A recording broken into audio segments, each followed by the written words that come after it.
ಶ್ರೀಮತೆ ರಾಮಾನುಜಾಯ ನಮಃ.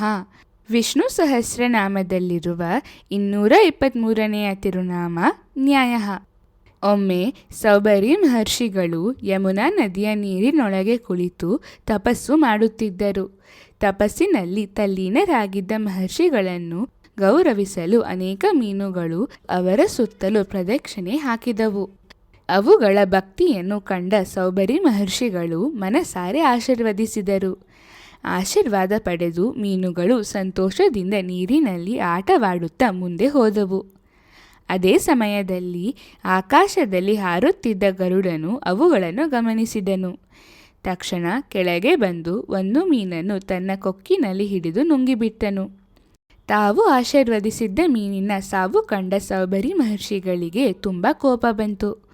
ಕೋಪದಿಂದ ಅವರು, ಇನ್ನು ಮುಂದೆ ಯಮುನಾ ನದಿಯ ಹತ್ತಿರ ನೀನು ಬರಬಾರದು ಎಂದು ಗರುಡನಿಗೆ ಶಾಪ ನೀಡಿದರು. ಮಹರ್ಷಿಗಳ ಮಾತಿಗೆ ಗೌರವ ನೀಡಿ ಆ ದಿನದಿಂದ ಗರುಡನು ಯಮುನಾ ನದಿಯ ಕಡೆಗೆ ಹೋಗಲಿಲ್ಲ. ಹೀಗೆ ಹಲವು ವರ್ಷಗಳು ಕಳೆದವು. ಅದೇ ಸಮಯದಲ್ಲಿ ಕಾಳಿಯ ಎಂಬ ವಿಷಪೂರಿತ ನಾಗನಿದ್ದನು. ಅವನಿಗೆ ಗರುಡನೊಂದಿಗೆ ಹಳೆಯ ದ್ವೇಷವಿತ್ತು. ಗರುಡನು ಯಮುನಾ ನದಿಗೆ ಬರಲು ಸಾಧ್ಯವಿಲ್ಲ ಎಂಬುದನ್ನು ತಿಳಿದ ಕಾಳಿಯನು ತನ್ನ ಕುಟುಂಬದವರೊಂದಿಗೆ ಯಮುನಾ ನದಿಯಲ್ಲೇ ವಾಸಿಸಲು ಆರಂಭಿಸಿದನು. ಆದರೆ ಕಾಳಿಯನ ವಿಷದಿಂದ ಯಮುನಾ ನದಿಯ ನೀರು ಸಂಪೂರ್ಣವಾಗಿ ವಿಷದಿಂದ ತುಂಬಿ ಹೋಯಿತು.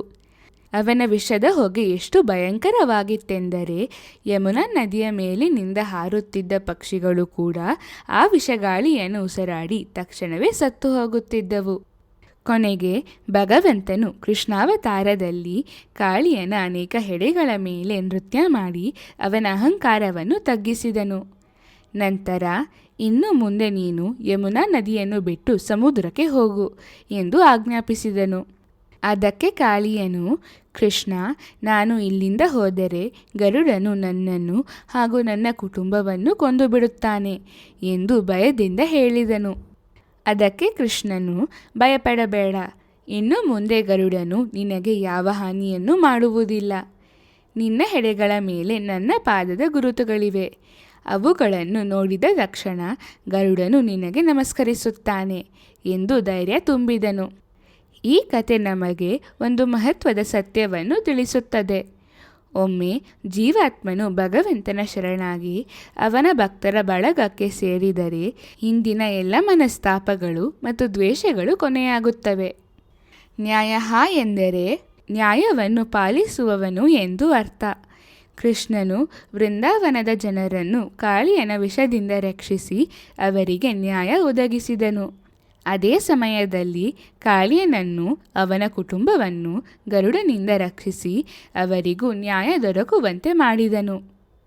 ನಾವು ಪ್ರತಿದಿನ ನ್ಯಾಯಾಯ ನಮಃ ಎಂದು ಜಪಿಸಿದರೆ ಭಗವಂತನು ನಮ್ಮ ಜೀವನದಲ್ಲಿ ಯಾವಾಗಲೂ ನ್ಯಾಯ ನೆಲೆಸುವಂತೆ ಮಾಡಿ ನಮ್ಮನ್ನು ಸದಾ ಕಾಪಾಡುತ್ತಾನೆ.